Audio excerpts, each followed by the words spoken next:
The Gospel according to Matthew. At that time, John the Baptist came to the desert of Judea and started preaching, "Turn away from your sins," he said, "because the kingdom of heaven is near."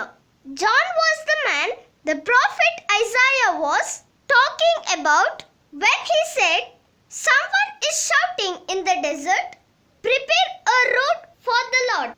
Make a straight path for him to travel.'" John's clothes were made of camel's hair. He wore a leather belt round his waist, and his food was locusts and wild honey.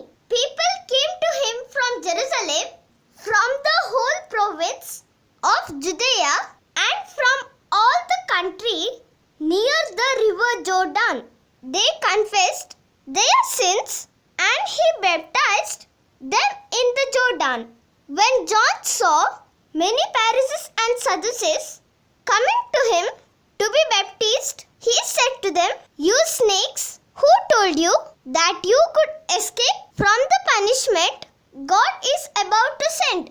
Do those things that will show that you have turned from your sins, and don't think you can escape punishment by saying that Abraham is your ancestor. I tell you that God can take these stones and make descendants for Abraham. The axe is ready to cut down the trees at the roots. Every tree that does not bear good fruit will be cut down and thrown in the fire. I baptize you with water to show that you have repented.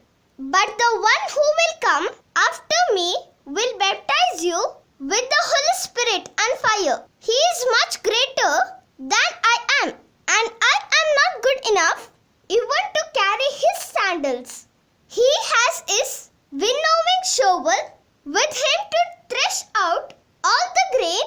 He will gather his wheat into his barn, but he will burn the chaff in a fire that never goes out."